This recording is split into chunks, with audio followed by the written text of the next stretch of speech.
राधे राधे, जय श्री कृष्ण। दोस्तों सबसे पहले एक निवेदन है, मेरे चैनल को लाइक और सब्सक्राइब करें। दोस्तों एक बहुत सुंदर सी कहानी आपस में चर्चा करें। एक व्यक्ति था जिसका नाम था रघु, और वो बहुत नेक और ईमानदार व्यक्ति था।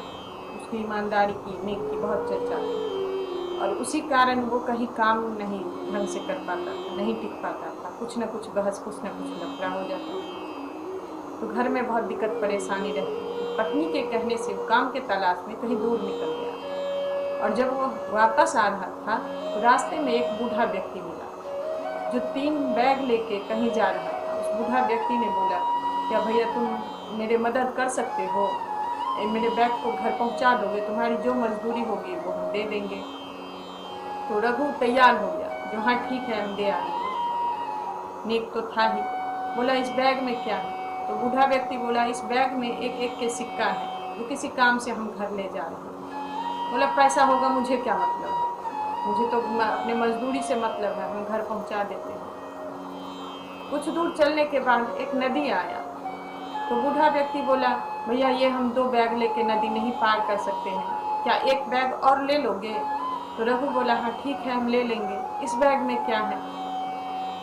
तो बोला नहीं नहीं तुम नदी पार करा दो। बोला क्या है बैग में? तो बूढ़ा व्यक्ति बोला इसमें 500 का नोट है, जो हमको काम है वो घर ले जा रहे हैं पैसे। तो बोला रघु जो अपना पैसा होगा मुझे क्या मतलब है। वो नदी पार करा दिया। कुछ दूर चलने के बाद वो फिर एक पहाड़ आया जो ऊपर चढ़ाई करना था। बूढ़ा व्यक्ति बोला भैया हम तो ये बैग लेके पहाड़ पे चढ़ाई नहीं कर पाएंगे, क्या तुम ये बैग भी ले लोगे? तो बोला हाँ बाबा ले लेंगे, 3 बैग ही आप दे दो। बोला नहीं 3 बैग तो नहीं देंगे हम तुमको, बस तुम पहाड़ पे चढ़ाई कर दो, नीचे उतार के मुझे दे देना, कहीं भाग मत जाना। तो बोला क्यों भाग जाएंगे बाबा, आपको भरोसा नहीं है? तो नहीं नहीं धन देख के ना किसी का मन डोल जाता है, इसमें सोने का सिक्का भरा हुआ है। वो बूढ़ा व्यक्ति बोला जो ये बैग भी ले लो। रघु वो बैग भी ले लिया और पहाड़ के ऊपर चलने लगा। रघु के मन में तो लालच आ गई, जो सही में इतना सारा सोने का सिक्का है, इतना सारा पैसा है, और अगर हम कहीं ये लेके चले जाएंगे तो हमको मजदूरी नहीं करना पड़ेगा। और वो बैग लेके आगे बूढ़ा व्यक्ति से आगे निकल गया। बूढ़ा व्यक्ति पीछे आ रहा था। जब पहाड़ से नीचे उतरा तो रघु कहीं नहीं दिखा। रघु बैग लेके घर आ गया, और घर में जैसे ही बैग खोला तो उसमें मिट्टी पत्थर सब भरा हुआ था।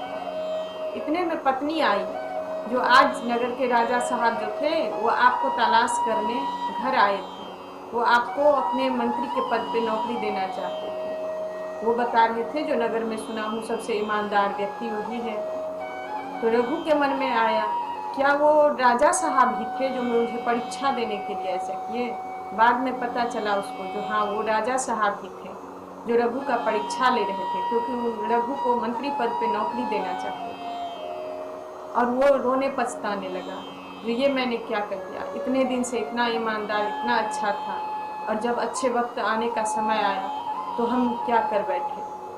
दोस्तों तुलसी बाबा रामायण में कहते हैं धीरज धर्म मित्र अरुणारी, आपातकाल परखिए चारी। धैर्य जो है विपत्ति के समय बहुत काम आती है।